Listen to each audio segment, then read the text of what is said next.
الحمد لله نستعينه ونستغفره ونعوذ بالله من شرور أنفسنا ومن سيئات أعمالنا. من يهده الله فلا مضل له ومن يضلله فلا هادي له، ونشهد أن لا إله إلا الله وحده لا شريك له، ونشهد أن محمدا عبده ورسوله. بسم الله الرحمن الرحيم. قال الله تعالى في القرآن المجيد: بسم الله الرحمن الرحيم.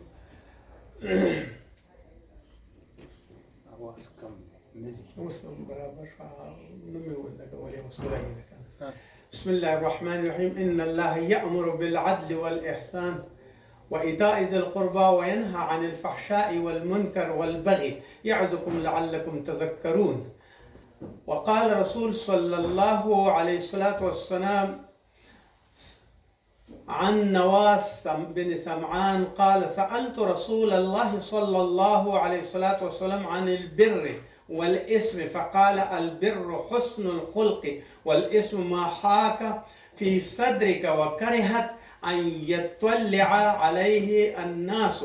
رواه المسلم. أما بعد، برادر زما د ایمان او د کلمې ورونو، الله جل جلاله سره زما ورځ په آخرت باندې عملنامه په خلاص باندې درکنن بیا د حسن خلق یا د حیا د پاره او یا د هغه څه نه چې سړی حیا کوي د هغې په باره کې بحث کوو او د رسول الله صلی الله علیه وسلم احادیث او د الله جل جلاله آیاتونه بیانو. په نن ورځ باندې زمونږ د اخلاقو دپاره دا آیات مونږ راوړی دی چې الله جل جلاله فرمایي: ان الله یأمر بالعدل والاحسان. الله تعالی امر کوي په عدل او احسان سره. و ایتاء ذی القربى او ورکول او نیکی کول د اقرباو سره. وینهى عن الفحشاء والمنکر او من راوړي د فحشا نه یعنی بد کارونو نه، والمنکر او د منکراتو نه، والبغي او د خرابو کارونو نه. یعظکم لعلکم تذکرون. تاسو ته وعظ کیږي، تاسو ته الله جل جلاله درته وایي چې دا زما شیان ټول ومنئ. الله جل جلاله به اجرونه درکړي او تذکرون، او بیا به الله تعالی هم پاک کړي او هم به کامیاب شئ. د دې آیات په برخه کې مفسرینو ډیر زیات تفسیر کړی دی، خو نواس بن سمعان رضی الله عنه هغه فرمایي چې سألت رسول الله صلی الله علیه وسلم، ما د رسول الله صلی الله علیه وسلم نه پوښتنه وکړه عن البر، چې نیکي څه شی دی، والاسم او ګناه څه شی دی. فقال: البر حسن الخلق. نیکی چې دا حسن الخلق دی، یعنی څومره چې ښه خلق کې، حلم کې، تواضع کې، تقوا کې، هغه البر حسن الخلق ستا د خلق سره برابر وي. والاسم او ګناه چې دا ما حاک فی صدرک، چې ستا په دې سینه کې بدي راوړي او ستا په دې سینه کې غلط شیان او تصورونه را فی صدرک. وکرهت ان یطلع علیه الناس. او دا کوم یو چې نیکی راوړي یا بل څه کې او یا خوش خلقي کې د دې نوم هغه اخلاق راځي، او یا کله چې نیکی کې او ښه صورت او خوش خلقي په داسې ترتیب باندې کوي چې د ګناه رفع کول وي، او یا ګناه هغه کار دی چې ستا زړه کې تردد پیدا کوي. ځکه رسول الله صلی الله علیه وسلم: ما حاک فی صدرک. ستا په زړه کې تردد او شک پیدا کوي چې آیا ما دا ښه کار وکړ که خراب کار مې وکړ. او ته دا خبره مه خوښوه ای مؤمنه چې هغه خلک ستا د هغې کار نه واقف شي او بیا هغه خفه شي، بلکې هغه کار کوه چې کوم یو نه مؤمن واقف شي او پې خبر شي، باید هغه خوشحاله شي، او د خوشحالۍ په ذریعه باندې الله جل جلاله تا ته اجرونه او عوضونه درکړي او ستا خوش خلقي ثابته شي. راځو دې ته چې الله جل جلاله دغه ان الله یأمر بالعدل والإحسان وإیتاء ذی القربى وینهى عن الفحشاء والمنکر والبغي يعظكم لعلكم تذكرون. د دې آیات د شرافت او د عزت په برخه کې اول خو دغه آیات چې دا د قرآن عظیم شان یو آیات دی، دا زموږ ستاسو د جمعې په خطبو کې ویلی کېږي. ولې د جمعې په خطبو کې ویلی کېږي؟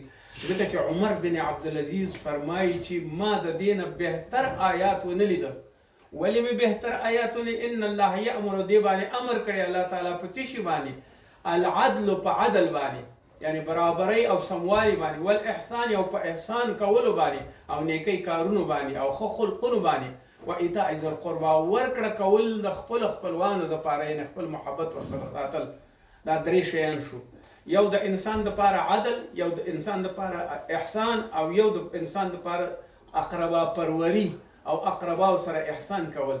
دا درې شیان د نیکۍ شیان بیان کړي دي. عمر بن عبدالعزیز وایي د دې نه بهتر شیان زموږ ټول ژوند دغه شیانو د ښو اخلاقو دپاره نیولی دی چې امر د عدل وکړئ. عدل څه ته وایي؟ حاکم نه نیولې تر محکومه پورې ټول د عدل خاوندان دي، که په کور کې وي او که په حکومت کې وي او که بل ځای کې وي، دا باید عدالت کې وي، سم وي او برابر وي او متوازن وي. دویم احسان کول دي. هل جزاء الاحسان الا الاحسان، د احسان جزا احسان ده. که چېرته ته چا سره بندګانو سره احسان وکړې او ورسره نیکي وکړې او یو ستونزه ورسره حواله کړې، الله به تا سره احسان وکړي.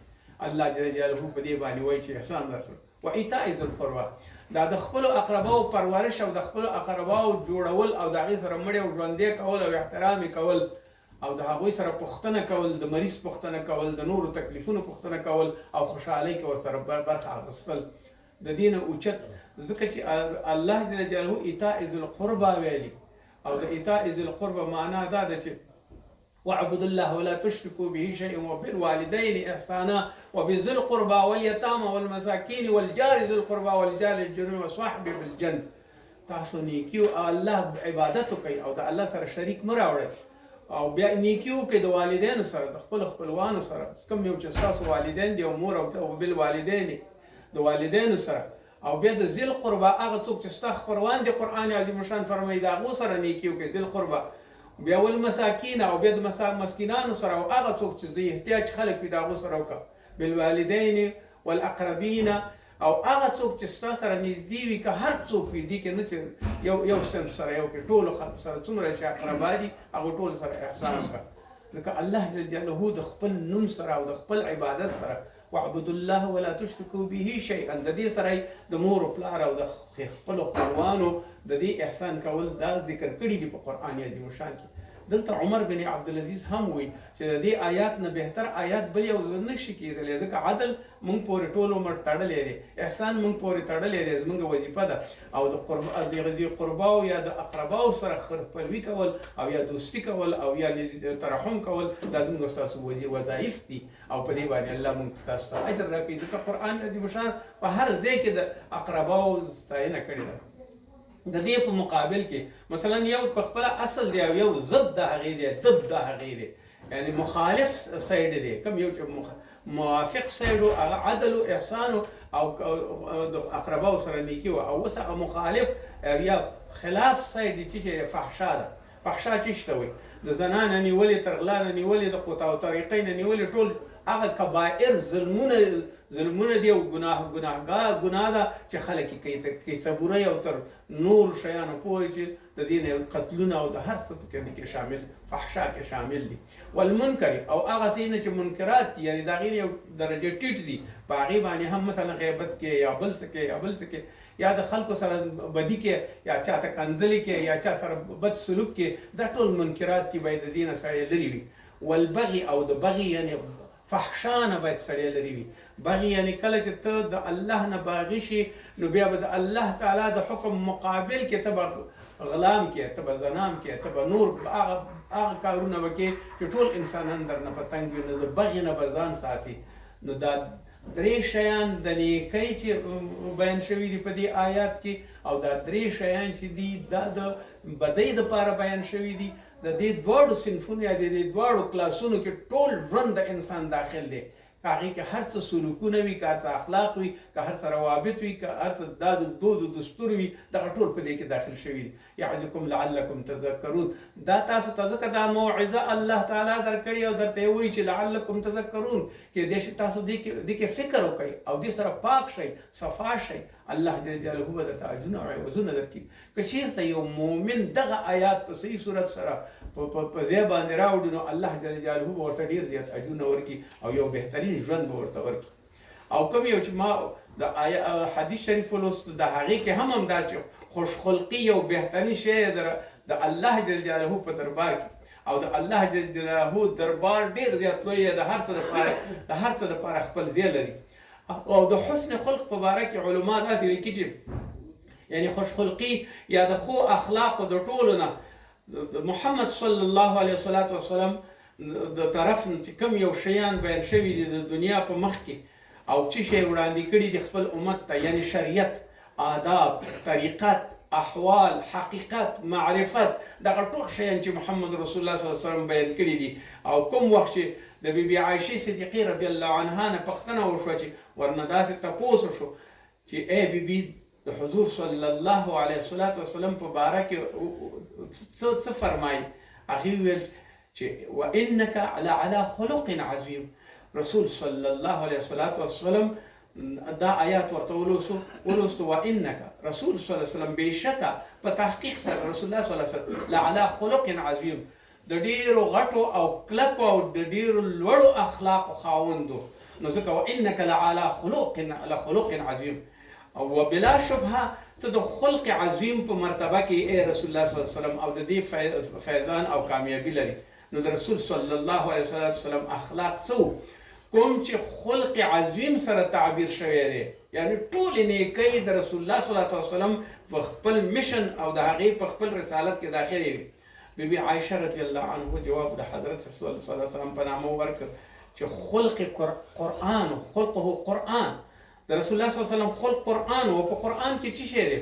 اوس موږ تاسو راځو ته یو قانون ګورو، یو ادبیات ګورو، د یو چا د یو اجتماع ټول اړیکې او ښه او بد ګورو، روابط ګورو، سیاست ګورو، اخلاق ګورو، دغه ټول شیان معاهدات ګورو، د یو بل سره دولتونو سره د یو بل ملګرو سره په خپله دننه په دولت کې موږ ګورو دغه ټول شیان دغه کوم روابط چې دي رسول الله صلی الله علیه وسلم خلقه قرآن د هغې قرآن خلقه. نو اوس په قرآن کې دغه ټول شیان تاسو ته موجود دي، خو موږ سره کمی دا دی چې زموږ په قرآن نه پوهېږو. که په قرآن پوهېدلی د دنیا یو قانون موږ سره جواب نه شو ویلی، ځکه هغه وضعي قانونونه دي او دا آسماني قانون دی.